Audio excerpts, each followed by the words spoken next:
신약성경 315쪽에 있습니다.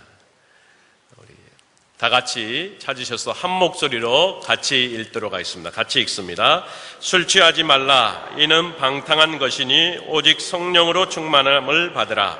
시와 찬송과 신령한 노래들로 서로 화답하며 너희의 마음으로 주께 노래하며 찬송하며 범사에 우리 주 예수 그리스도의 이름으로 항상 아버지 하나님께 감사하며 그리스도를 경외함으로 피차 복종하라. 아멘. 에베소서 강의 16번째 성령의 충만을 유지하라는 제목으로 목사님 나오셔서 귀한 말씀 선포해 주시겠습니다.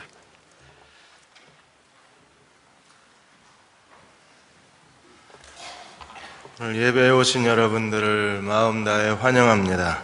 오늘 첫 예배 드리시는 분들이 계신데요. 이상각 장로님은 아마 지난주에 진료에만 전념하신 것 같고 전 전도사인 줄 알았더니 원장님이셨습니다. 김상규 장로님께서 후배와 함께 오셨습니다. 이진묘 형제님 잠깐 일어서시면 환영하겠습니다. 네, 감사합니다. 잘 오셨습니다.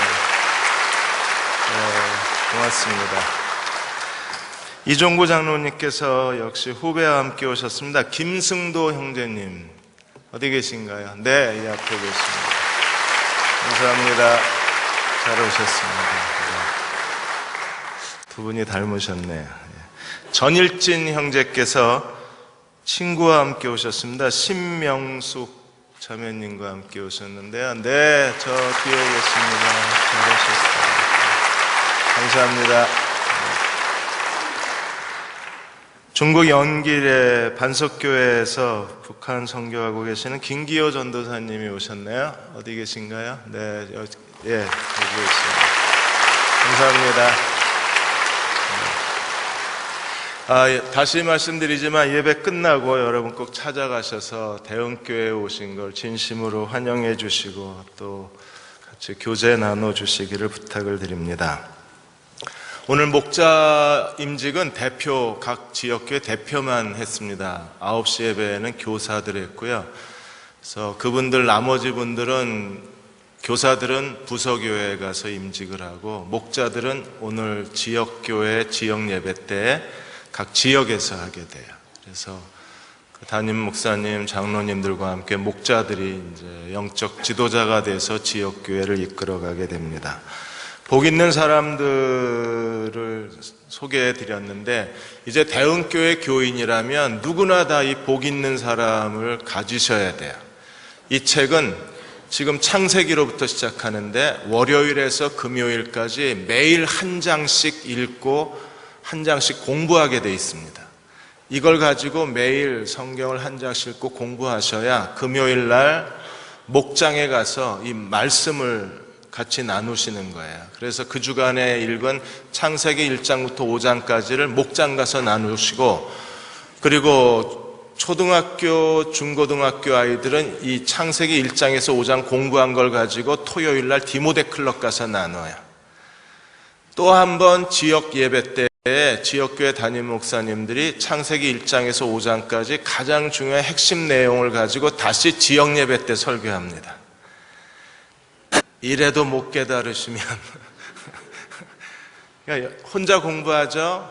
목장이나 디모데 클럽에서 같이 나누고 또 말씀을 같이 듣죠. 그리고 지역 예배 때 한 번 더 하죠.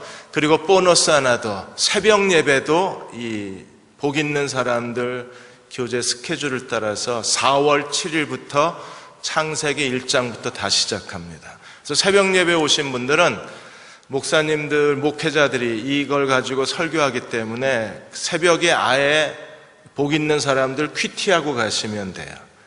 그리고 저희가 홈피가 개편이 되면 새벽 설교를 교회 홈피에 올려놓아서 여러분들이 출근할 때, 퇴근할 때 그 설교를 들으면 복 있는 사람들을 공부하도록 그렇게 마련할 생각입니다.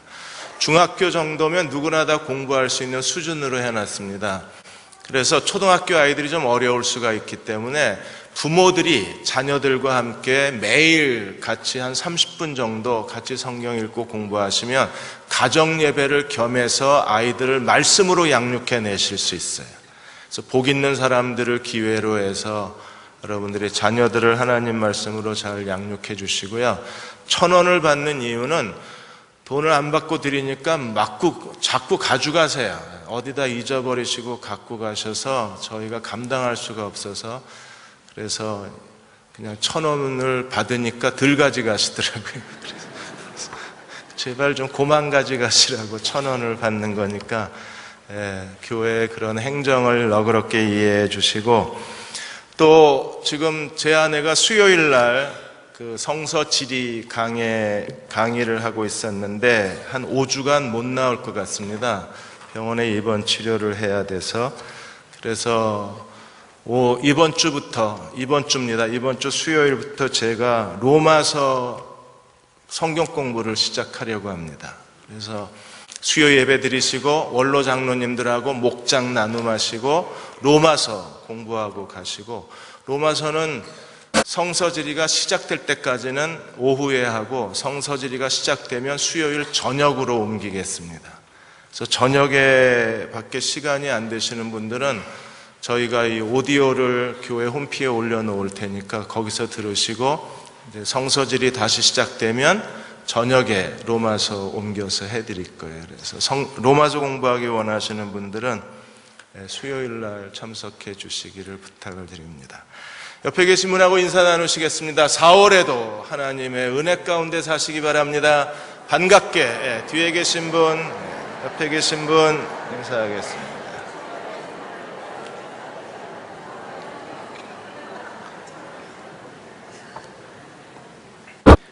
오늘 읽어주신 본문의 말씀으로 성령 충만을 유지하라는 제목으로 말씀을 함께 나누겠습니다. 프란치스코 교황이 또 한 번 모든 사람들에게 감동을 주셨습니다. 프란치스코 교황이 성 베드로 성당에서 일반 신도들을 대상으로 고해 성사를 하기 위해서 자리를 옮기시던 중에 갑자기 일반 사제가 있는 그 고해 성사 앞에서 무릎을 꿇고 몇 분 동안 자기 죄를 고해 성사하시고 자기 자리로 돌아가셨어요.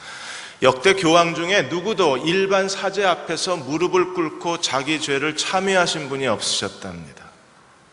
그래서 모두가 다 이 장면을 보고 큰 충격과 감동을 받았는데, 수천 명이나 되는 신도 앞에서 프란치스코 교황이 스스로 죄인이 아니라고 말할 사람은 아무도 없다. 우리는 다 죄인이다. 그리고 자신도 그 죄를 고백했다고 고백을 하셨습니다. 어디서 이런 겸허함이 오는 걸까요? 어디서 이런 마음의 여유가 오는 걸까요? 교황의 권위라는 전통적 권위를 벗어버리고 이렇게 모든 사람들 앞에서 거룩함으로, 겸손함으로, 인자함과 사랑으로 행할 수 있는 이 인격의 내면은 어디서 오는 걸까요? 그리스도인이 성령으로 충만해질 때 우리도 성령이 주시는 지혜와 능력을 따라서 성령의 열매를 맺는 사람들이 될 수 있습니다. 우리 가운데 진정한 겸손이 있고 온유가 있고 사랑이 있고 그리고 절제가 있을 수 있습니다. 그러나 성령 충만을 잃어버리고 우리가 스스로 나약해져 버리면 자기 자신에 대한 자신감을 잃어버리고 영적으로 침체되고 믿음이 낙담되어서 더 이상 우리 가운데 성령의 열매를 찾아볼 수가 없어요. 인간의 내면은 마치 성령과 사단이 서로 지배하려고 하는 거대한 전쟁터와 같습니다. 성령 충만은 매우 예민합니다. 우리가 자칫 한순간 아주 사소한 잘못을 저질러도 성령 충만은 상실해버리는 거예요. 성령 충만을 빼앗아가는 세 가지가 무엇이고 우리가 성령 충만을 다시 회복하기 위해서 무엇을 해야 하는가, 그 세 가지를 오늘 본문에서 살펴보고자 합니다. 사도행전 11장 24절에 보시면 바나바에 대해서 이렇게 평가했습니다. 바나바는 착한 사람이요 믿음과 성령이 충만한 자라. 믿음과 성령이 충만한 바나바로 인해서 어떤 일이 일어났습니까? 이에 큰 무리가 주님께 더하더라. 하나님의 교회에 필요한 사람은 믿음과 성령이 충만한 사람입니다. 우리가 추구해야 할 진정한 자아상도 믿음과 성령이 충만한 사람이에요. 이 시대에 하나님의 신에 충만한 사람으로 살아간다면 하나님께서 큰 무리를 더하더라. 그 사람에게 진정한 인격적 매력이 있고 그의 행하는 모든 일이 다 형통할 수밖에 없고 하나님은 그의 행하는 일을 복을 주실 수밖에 없습니다. 무엇이 성령 충만을 잃어버리게 하는가? 그리고 어떻게 해야 성령 충만을 다시 회복할 수 있는가? 세 가지를 살펴보겠습니다. 첫째로 5장 19절에 보시면 시와 찬송과 신령한 노래들로 서로 화답하며 너희 마음으로 주께 노래하며 찬송하라. 하나님이 우리를 창조하신 목적에 대해서 이사야 43장 21절에 이렇게 말했습니다. 이 백성은 내가 나를 위하여 지었나니. 하나님이 왜 우리를 창조하셨어요? 자기를 위해서 우리를 창조하셨어요. 무엇을 위해서 창조하셨습니까? 나의 찬송을 부르게 하려 함이라. 그러므로 하나님의 창조의 피조물인 인간이 이 땅에 살아가는 동안에 인간에게 주어진 가장 숭고한 사명이 있다면 하나님을 찬송하는 거예요. 에베소 1장 5절 6절에 이렇게 말합니다. 그 기쁘신 뜻대로 우리를 예정하사 예수 그리스도로 말미암아 자기의 아들들이 되게 하셨으니 이는 그의 사랑하시는 자 안에서 우리에게 거저 주시는 바 그의 은혜의 영광을 찬미하게 하려는 것이라. 하나님이 우리를 구원하셨습니다. 하나님의 자녀로 거듭나게 하셨습니다. 왜 그렇게 하셨습니까? 하나님의 은혜의 영광을 찬미하게 하려는 것이라. 그러므로 창조의 목적도 구원의 목적도 하나님이 우리에게 기대하시는 것은 하나님을 찬양하는 사람이에요. 하나님의 마음에 합했던 다윗이 새로운 별명이 있었습니다. 이스라엘의 노래하는 자였었어요.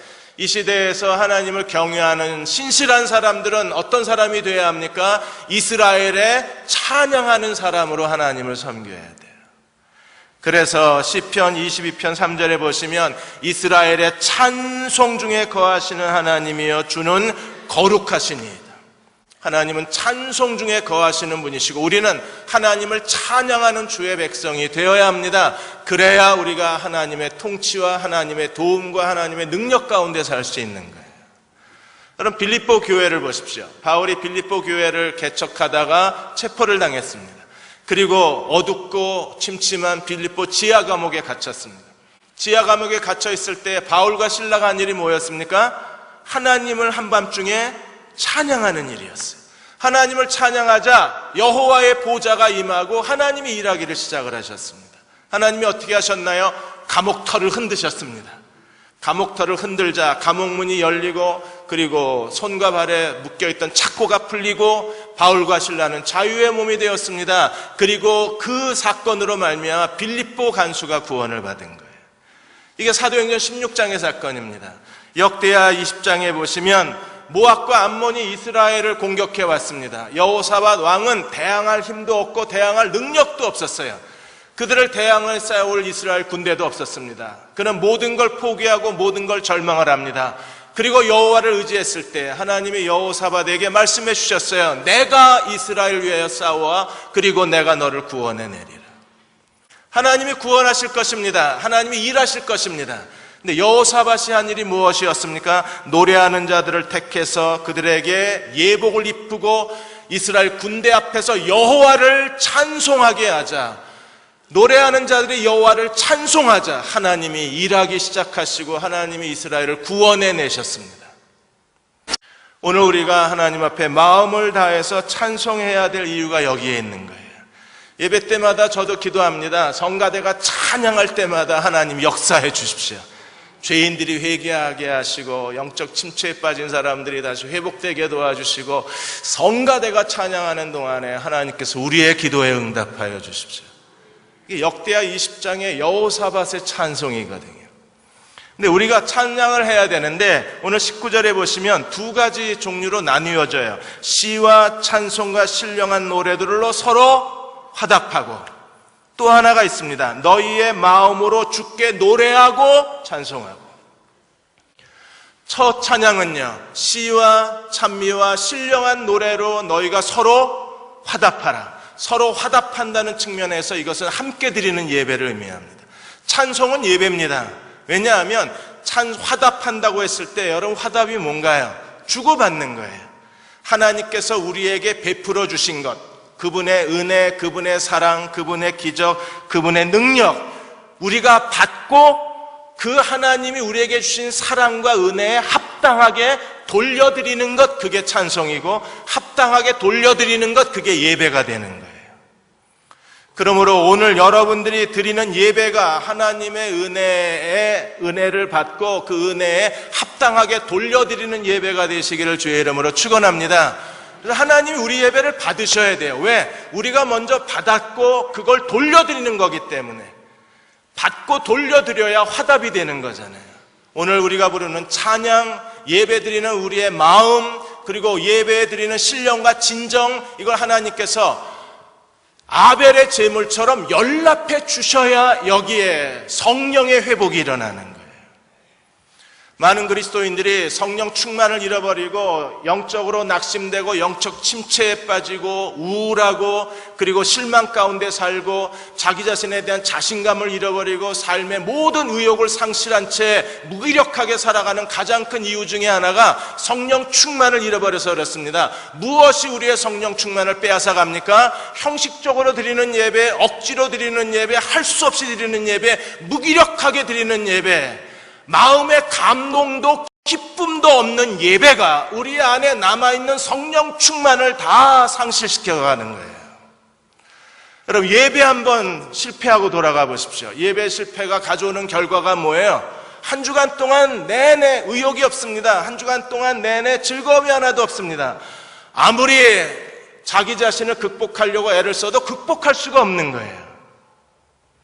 그러나 하나님 앞에 온전한 예배, 기쁨이 넘치는 예배, 마음을 다한 예배를 하나님께 드리고 나면 거기서부터 오는 하나님의 회복, 성령 충만을 우리가 경험할 수 있기 때문에 그 성령과 기쁨의 충만함으로 한 주간을 사는 동안 우리는 하나님과 동행할 수가 있는 거예요. 오늘 예배를 하나님이 받으실 만한 예배를 드리고 있는가, 우리 스스로 자기를 평가하고 자기 자신을 돌아보아야 합니다. 사도행전의 초대교회는 사도행전 2장 46절 47절에 보시면 마음을 다해서 하나님을 예배했던 교회였었어요. 초대교회에 대해서 날마다 마음을 같이하여 성전에 모이기를 힘쓰고 집에서 떡을 떼며 기쁨과 순전한 마음으로 음식을 먹고 하나님을 찬미하며 또 온 백성에게 칭송을 받으니 주께서 믿는 자를 구원받는 사람을 날마다 더하게 하시더라. 초대교회는 성전에 있든지 집에 있든지 그들은 기쁨의 사람이었고 하나님을 찬양하는 사람들이었어요. 하나님이 그들의 예배를 연락하셨습니다. 기쁘시게 연락하셨습니다. 그리고 하나님께서 주신 은혜가 뭐였나요? 백성들에게 칭찬을 받았을 뿐 아니라 더 많이 구원받는 사람을 더하게 하신 것이 초대교회가 우리에게 보여준 모습입니다. 그러므로 하나님에 대한 예배에 대한 갈급함이 있어야 돼요. 예배에 대한 열정이 있어야 합니다. 하나님을 찾으려고 하는 하나님과 친숙한 교제에 대한 갈망이 우리 안에 있어야 되는 거예요. 저희가 이렇게 함께 주일 예배 드리고 다시 지역교회로 돌아가서 지역 예배 드리는 이유는요, 그 안에 서로 화답함이 있기 때문입니다.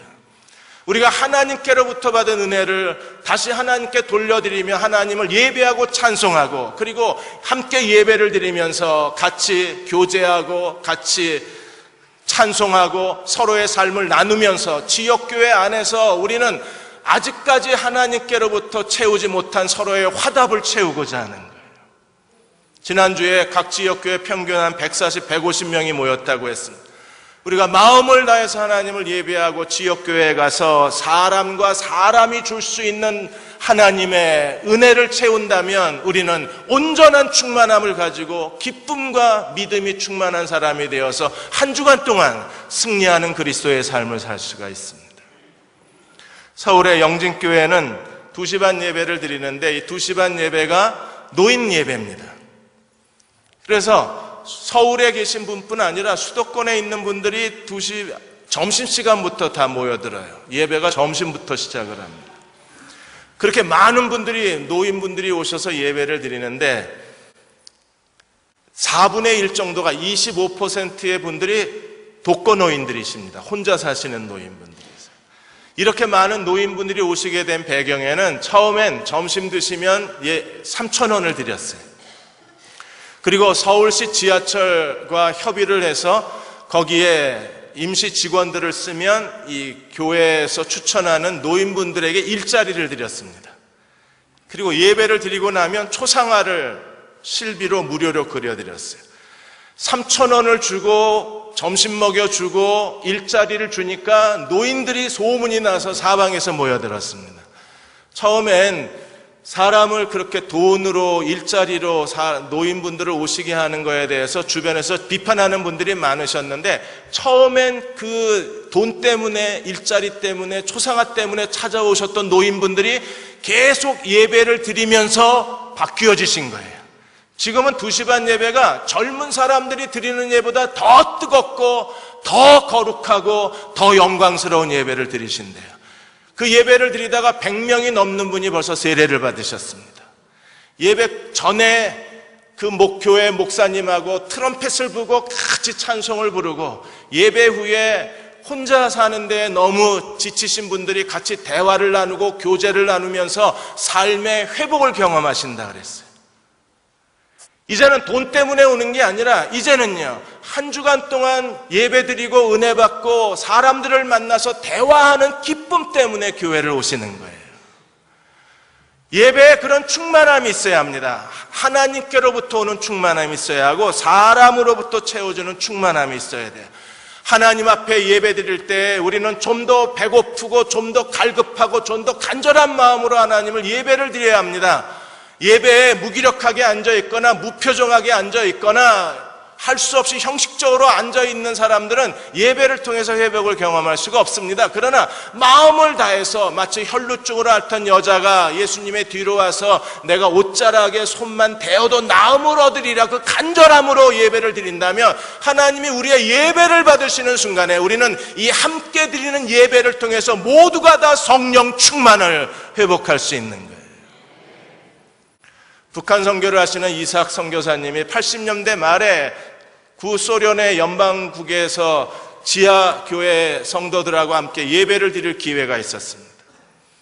그 예배처소는 숨겨져 있습니다. 그런데 이삭 목사님이 함께 예배 허락을 받고 가서 예배를 드리는데, 낡은 풍금 하나 놓고 예배를 드리는데, 예배 1시간, 2시간 전부터 그 교인들이 찾아와서 예배당에 앉자마자 울기를 시작해요. 예배드리는 내내 웁니다. 예배 끝나고 성찬을 하는 동안에도 울음이 그치질 않습니다. 그 흐느낌이 멈추질 않는 거예요.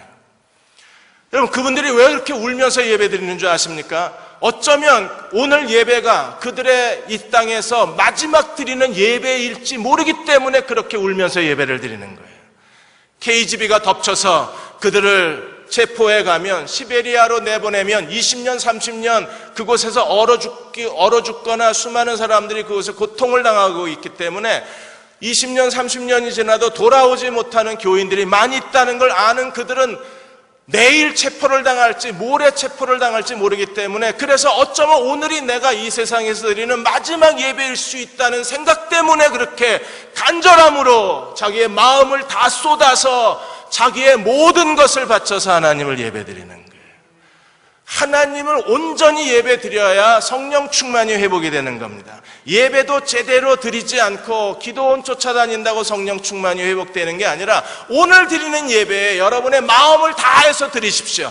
마음과 뜻과 힘을 다해서 이 예배를 드리시고 하나님이 이 예배를 화답해 주시면 우리는 다시 성령으로 회복되는 거예요. 예배의 또 다른 측면이 있는데, 너희의 마음으로 주께 노래하고 찬송하라 그랬어요. 마음으로 주님을 노래하라. 혼자 드리는 예배입니다. 하나님 앞에 혼자 드리는 예배에 예배자가 되어서 우리가 하나님 앞에 매일 하나님의 개인 예배자가 되어야, 그래야 함께 드리는 예배하고 혼자 드리는 예배가 서로 결합이 돼야 거기서 성령 충만이 일어나고 성령의 역사가 일어나고 하나님의 기적이 일어나기 시작하는 거예요. 마음으로, 입술로 찬양하라가 아니라 마음으로 찬양하라 그랬습니다. 마음 저 깊은 곳에서부터 터져 나오는 찬양이어야 돼요. 우리가 찬양하는 모습을 보면 그분들이 성악가든 성가대든 교인들이든 입술에 찬양이 있고 마음 저 깊은 곳에서 터져 나오는 그 거룩하고 강한 찬양이 있잖아요. 사람의 마음을 휘감는 찬양이 있습니다. 그게 마음으로 드리는 찬양이에요. 사람을 휘감아버리는 그 거룩한 찬양을 드리려면 우리는 어떻게 해야 합니까? 이 찬양을 드리기 위해서 우리에게 필요한 것이 있습니다. 시편 56편 10절에 보시면 내가 하나님을 의지하여 그 말씀을 찬송하고 하나님을 의지하여 그 말씀을 찬송하리이다. 뜨겁고 간절한 찬양을 드리기 위해서 우리에게 정말 필요한 게 있는데 성경을 펴셔야 돼요. 하나님 말씀으로 채워져야 합니다. 우리의 마음과 영혼이 하나님 말씀을 읽고 묵상하고 들어서 하나님 말씀으로 채워져야 말씀이 흘러넘치면 그게 찬양이 되는 거예요. 근데 말씀이 비어 있으니까 우리의 찬양도 힘이 없고 우리의 찬양도 입술의 찬양이 되고 하나님 앞에 뜨거운 마음으로 찬양을 드릴 수가 없는 거예요. 온 영혼이 빨려 들어가듯이 여호와를 찬양할 수 있는 것은요, 하나님 말씀으로 흠뻑 채워진 사람들, 말씀이 충만한 사람들입니다. 그래서 사도행전 13장 48절에도 이방인이 듣고 기뻐하여 하나님 말씀을 찬송하며 영생을 주시기로 작정한다는 담이 있더라. 말씀을 찬양하자. 말씀을 찬양하는 단계까지 오자 어떤 일이 벌어졌습니까? 하나님이 영생을 주시기로 작정한 자들이 믿었다 그랬어요. 하나님의 뜻이 이루어지는 겁니다. 하나님의 작정대로 되는 겁니다. 하나님의 계획이 이루어지는 거예요. 언제? 말씀을 찬양할 때. 여러분들이 매주일 이 복 있는 사람들을 가지고 매일 하나님 말씀을 읽으십시오. 이제 대흥교회 교인들은 매일 30분씩 성경을 펴고 성경을 읽지 않으면 교회 생활할 수가 없게 되는 거예요. 진정한 공동체를 우리가 회복하기를 원하는 겁니다. 겨우 30분입니다. 여러분들이 자녀들과 함께, 남편과 아내가 함께 하루 30분 성경을 펴고 성경을 읽으십시오.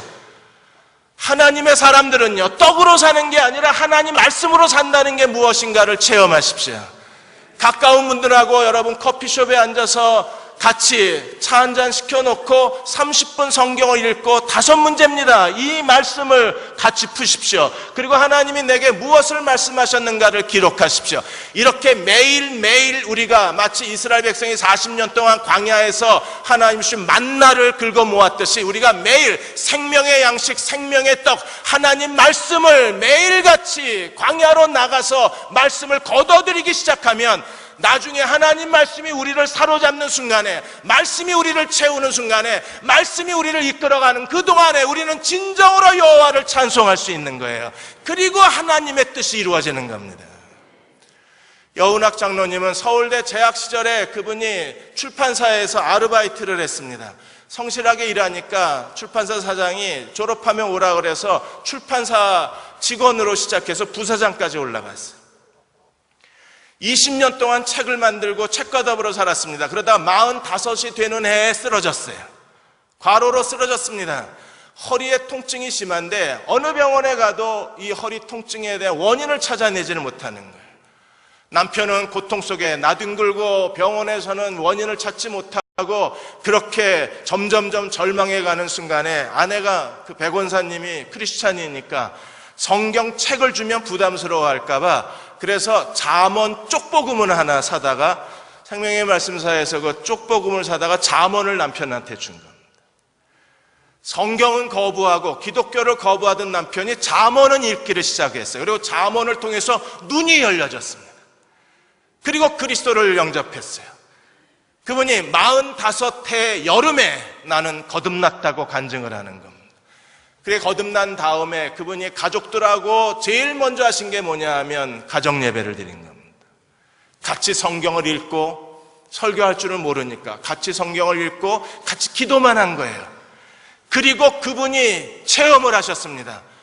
하나님 말씀을 펴자 하나님께서 그 말씀을 기름 부어 주셔서 그 가정이 형통한 가정이 된 걸 체험을 하신 거예요. 이슬비 전도학교를 하시고 그리고 그 가족에 대한 편지를 지금도 매일같이 써서 원하는 사람들에게 무료로 이 가족 편지를 보내고 계십니다. 가족이 다시 회복되어져야 한다. 가족이 회복이 되려면 가정이 하나님 말씀으로 다시 돌아가야 한다. 왜 그래야 되는가? 그래야 하나님이 형통케 하신다. 자신이 경험하고 그 혼자 드리는 예배를 통해서 자기만 그 축복을 누리는 게 아니라 더 많은 사람들을 그리로 초대하고 있는 거예요. 예배의 실패자가 되지 마십시오. 모든 걸 잃어버립니다. 매주 드리는 예배이기 때문에 우리가 형식적이 되고 싶습니다. 의무적이 되기 쉽습니다. 그러나 마음을 다해서 신령과 진정으로 하나님을 예배해야 합니다. 그리고 진정한 화답이 이루어져야 돼요. 하나님이 내게 주신 것, 내가 하나님께 돌려드리는 것, 그리고 우리 서로가 서로에게 서로 주고받는 화답이 있어야 합니다.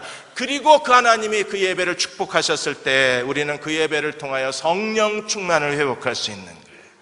두 번째로 우리의 성령 충만을 빼앗아가는 가장 큰 도둑의 손이 있는데 그게 감사하는 마음입니다. 감사하는 마음을 잃어버리면 우리가 삶에 일어나는 짜증, 불평, 원망, 고통 이런 것들에 대해서 원망하고 불평하기 시작하면요, 순식간에 성령 충만이 사라져버려요. 여러분들이 오늘 예배드리고 하나님의 임재를 느끼고 하나님의 그 영광을 눈으로 보고 돌아가시다가 누가 주차장에서 여러분 차를 박아놨습니다. 누가 박아놨는지 메모도 없습니다. 그러면요, 순식간에 에이 하는 순간에 다 없어집니다. 그렇게 빨리 성령 충만이 증발돼 버릴 수가 없는 거예요. 그리고 가는 내내 도대체 어떤 사람이라고 말하면 좋죠. 어떤 니은 미음 이래가지고 툴툴거리고 갑니다. 그 순간에요, 우리는 이 불평이 충만하고 스트레스로 가득한 사람이 되면 성령 충만은 더 이상 회복될 수가 없는 거예요. 그래서 우리는 범사에 감사해야 합니다. 20절에 보시면 범사에 우리 주 예수 그리스도의 이름으로 항상 아버지 하나님께 감사하라. 여러분, 범사에 우리 주 예수 그리스도의 이름으로 항상 아버지 하나님께. 범사나 항상이나. 왜 두 번이나 강조하셨어요?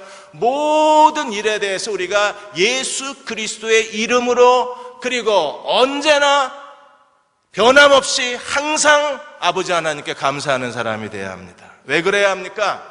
우리의 삶은 우리 것이 아니라 하나님이 값주고 사신 거기 때문에 내 삶의 주인이 하나님이신 걸 믿으십니까?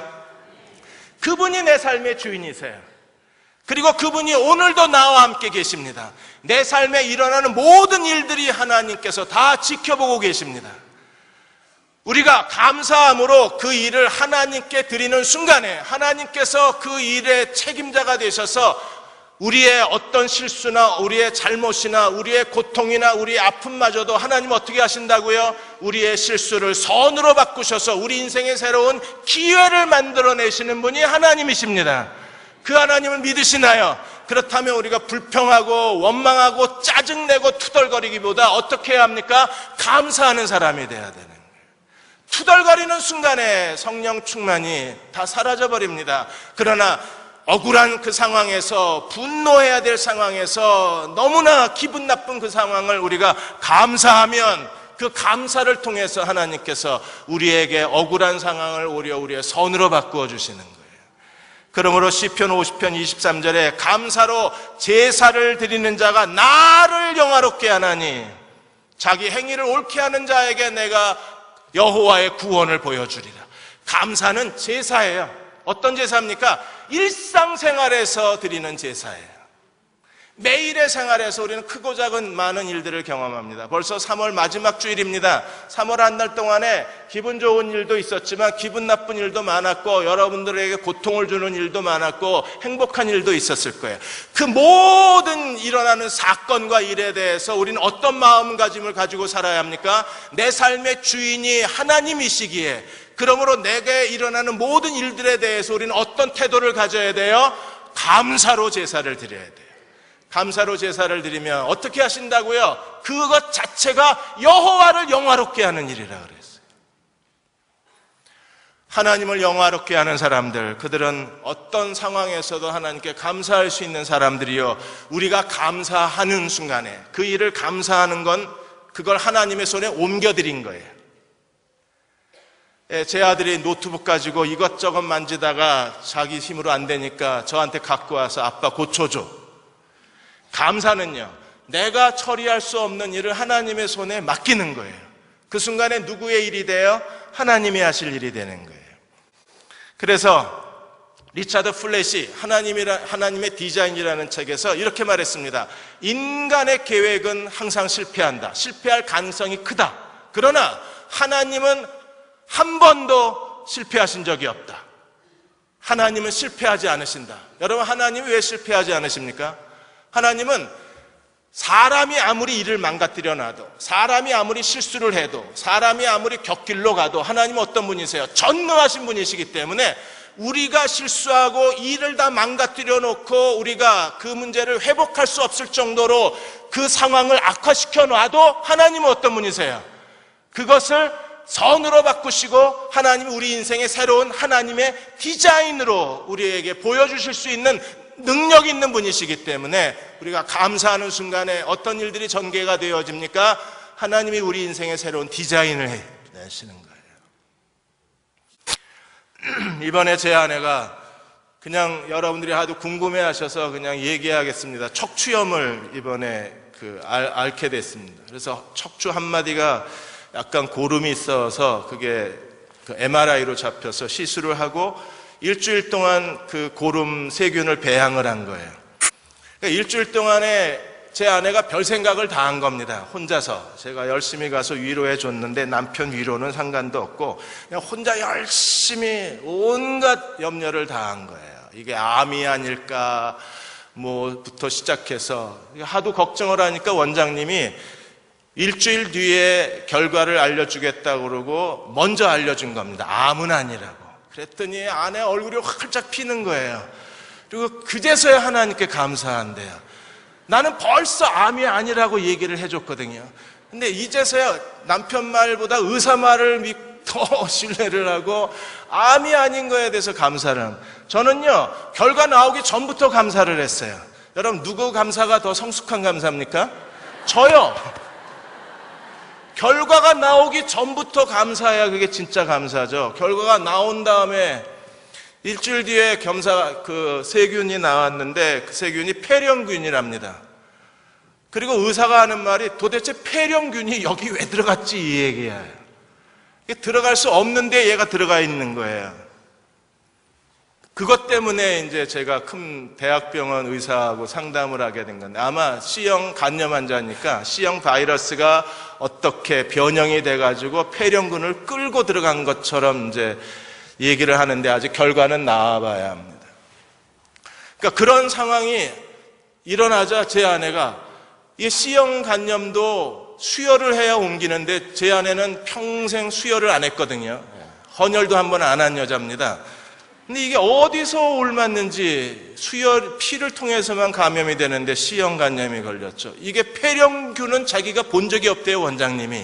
척수염에 폐렴균이 들어간 걸. 이게 희한한 일만 생기는 거예요. 그러니까 저한테 여보 왜 나는 이렇게 희한한 일만 생길까? 평범하지가 않은 거예요. 도대체 의사들이 그 경로를 추적할 수 없는 질병만 생기는 겁니다. 왜 그러셨겠어요? 지금 우리가 해야 될 일이 뭐예요? 감사하는 것밖에는 지금 할 일이 없어요. 이게 왜 일어났는지 무엇 때문에는 지금은 몰라요. 지금 우리가 해야 될 일은요, 하나님의 신실하심을 믿고 지금 해야 할 일은요, 하나님께 감사하면 그게 우리가 드리는 하나님 앞에 제사가 되기 때문에 그 일로 말미암아 하나님이 하나님을 스스로 영화롭게 하실 것이요, 그리고 우리에게 하나님의 구원을 보여주실 것입니다. 시편 48편 14절에 하나님 말씀하시기를 이 하나님은 영영이 우리 하나님이시니 우리를 죽을 때까지 인도하시리라. 하나님이 여러분을 죽을 때까지 인도하시는 하나님이심을 믿으십니까? 그렇다면 오늘 어떤 일에 일어나도 우리는 감사하고 하나님께 나아가야 돼요. 그들이 믿음의 사람입니다. 하나님을 감사하는 사람들, 그들이 자기를 끌어안고 이 고통을 끌어안고 아픔을 끌어안고 이 낙심을 끌어안고 이 억울함을 끌어안고 하나님 앞에 감사하는 사람들이 하나님께서 그들의 행위를 옳게 하는 자에게 여호와의 구원을 보여주시겠다고 약속하신 거예요. 마지막으로 세 번째, 성령 충만을 잃어버리게 만드는 가장 큰 범죄 현장이 어디 있습니까? 누가 우리에게 성령 충만을 도적질해 갑니까? 성령 충만을 잃어버리게 만드는 가장 큰 도적 중에 하나가 인간관계입니다. 여러분, 사람 사이의 다툼, 사람 사이의 실망, 사람에 대한 여러 비난과 업신여김, 이런 것들이 어느 사이에 순식간에 우리 마음에 성령 충만을 잃어버리게 만드는 거예요. 그래서 21절에 그리스도를 경외함으로 피차 복종하라 그랬어요. 복종하라. 드디어 나왔구만. 여자와 아내들이 제일 싫어하는 게 복종하라. 저게 왜 안 나오나 그랬다. 이게 여러분 노예적 굴종을 의미하는 게 아닙니다. 노예처럼 시키는 대로 하는 걸 복종이라고 생각하는 게 아니라 이 복종이라는 헬라어 휘포타소메노이라는 뜻은요, 휘포타소메노이가 뭐냐면 그게 군대에서 줄을 서는 거예요. 그러니까 하나님의 권위에 복종하는 건데, 이 하나님의 권위를 인정하는 것은 무슨 뜻이냐 하면 사람을 존중하고 사람을 존경하라는 겁니다. 그리스도를 경외함으로, 여러분 다 주님을 경외하십니까? 주님을 사랑하시나요? 그리스도가 나의 주, 나의 하나님을 고백하셨습니까? 주님을 진정으로 두려워하시나요? 그렇다면 인간관계에서 우리가 해야 할 중요한 일이 서로 존경하라는 거예요. 왜 존경해야 합니까? 그 사람 뒤에, 그 사람 안에 그리스도가 계시기 때문에. 여러분, 제 안에 그리스도가 계신 걸 믿으시나요? 여러분 한 사람 한 사람의 주님이 여러분 안에 내주하고 계신 걸 믿으십니까? 여러분의 남편, 그 싫어하는 남편 안에도 주님이 계신 걸 믿으십니까? 이제는 만나도 별 감동이 없는 여러분의 아내 속에도 그리스도가 계신 걸 믿으십니까? 내 뱃속으로 낳지만 이 아이 왜 이래 이렇게 소리 지르고 싶은 여러분의 아들, 딸들 속에도 그리스도가 계신 걸 믿으십니까? 여러분 그 안에 주님이 계세요. 그렇다면 우리가 해야 할 일은요, 그리스도를 경외함으로 피차 복종하는 겁니다. 존경해 주는 거예요. 진정으로 하나님을 예배하는 사람들은요, 인간관계 속에서도 하나님을 예배할 수 있어야 돼요. 그 하나님을 예배한다는 것은요, 하나님을 예배한다는 단어하고 이 복종한다는 단어가 같은 어근에서 나와요. 사람을 존중하고 사람을 존경할 줄 알아야, 그래야 하나님을 온전히 예배할 수 있는 거예요. 우리가 모든 사람들에 대해서, 내게 손해를 끼치고 내게 아픔을 준 사람에 대해서, 우리가 사람에 대해서 아이씨 왜 저래 하는 순간에 순식간에 성령 충만 사라져요. 도대체 당신이 왜 그러는 거야 하는 순간에요, 한 1년 내내 성령 충만이 안 돌아와요. 1년 내내 성령 침체로 살아야 돼. 왜요? 인간관계 속에 하나 성령 충만으로 돌아가는 길이 그 안에 들어있기 때문에 내가 길을 막아버린 거예요. 그러므로 모든 사람들에 대해서 우리가 존경하는 마음을 가지고 서로를 존중히 여겨줘야 합니다. 실리콘밸리에서 인포시티든 4개의 IT 업체 벤처를 성공시키신 분이 계신데, 스티븐 케이시라는 분이 계십니다. 이분이 MIT 공대 출신인데, 오늘 설교를 너무 소리를 지른 것 같아요. MIT 공대 출신인데 4개의 그 벤처를 성공시켰으니까 실리콘밸리의 그 영웅 중에 한 사람이에요. 어느 날 어떻게 이렇게 남들이 하나 하기도 어려운 걸 4개나 성공시켰냐고 물어봤을 때 이 케이시가 이런 말을 합니다. MIT 공대는 나에게 공학적 기술을 가르쳐 주었다. 그런데 사업을 성공시키는 것은 공학적 기술이 아니라 인간관계 기술이더라. 만일에 오늘 누군가가 나한테 공학 기술하고 인간관계 기술 중에 하나를 선택하라고 그러면 나는 인간관계 기술을 선택하겠다. 사람을 다룰 줄 알아야 돼. 인간관계의 최고의 기술이 뭡니까? 그리스도를 경외함으로 피차 존경하라예요. 이보다 더 인간관계에 뛰어난 기술이 없는 거예요. 카네기 연구소가 돈 많이 번 사람들, 백만장자, 억만장자들을 대상으로 조사했는데 85%가 인간관계에 뛰어난 사람들이었어요. 인간관계가 뛰어난 사람들은요, 모든 사람들에게 존엄성을 주고 모든 사람들을 존경할 줄 아는 사람이 되는 거예요. 예배에 실패하지 마십시오. 환경에 대해서 투덜거리지 마십시오. 사람을 함부로 대하지 마십시오. 그럼 뭐가 와요? 성령 충만을 잃어버려요. 그러나 마음을 다해서 예배드리고 모든 일에 감사하고 사람을 존경하면 우리는 어떻게 돼요? 성령 충만한 사람이 될 수 있는 거예요. 그들에게 뭐가 있습니까? 지혜와 능력이 있는 거예요. 성령의 사람이 되셔서 이 시대에 하나님이 유능하게 쓰시는 그리스도의 종들이 되시기를 축원합니다. 이제 다 일어나셔서 368장 부르겠습니다.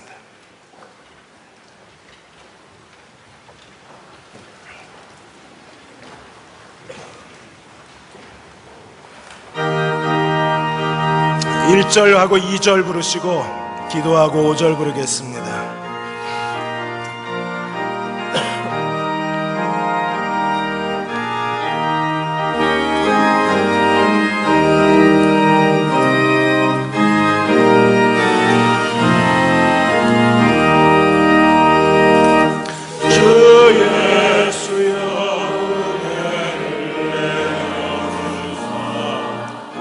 충만케 하옵소서. 줄이고 목마른 나의 마음 주 성령을 부으소서. 주 예수여 충만하는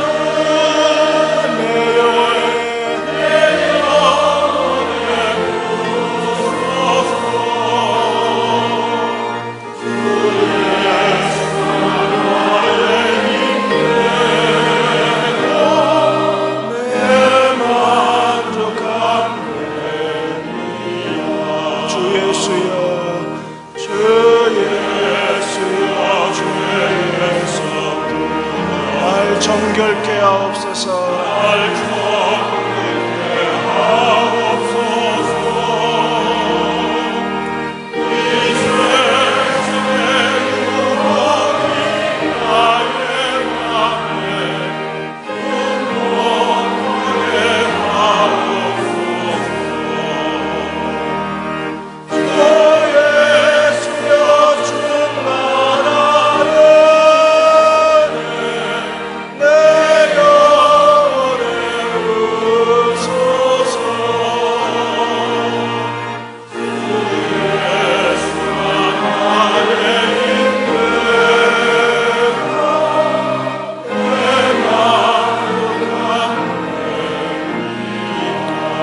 우리 잠시만 기도하겠습니다. 주 성령을 부어 주옵소서.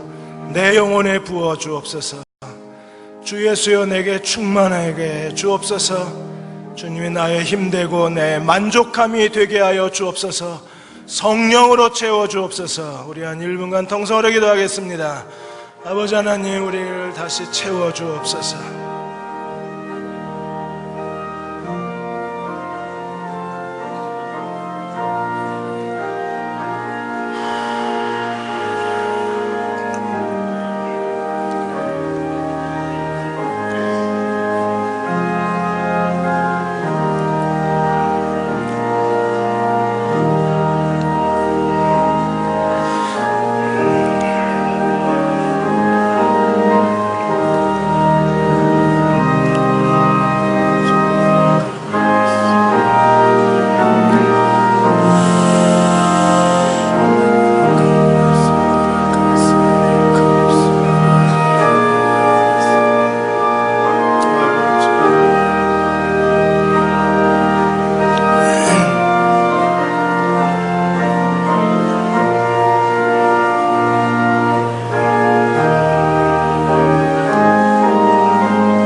내 마음에 임하신 주의 성령, 내 마음에 임하신 주의 성령, 늘 계신 줄 믿습니다. 그 눈살 나에게 부어주사 그 성령의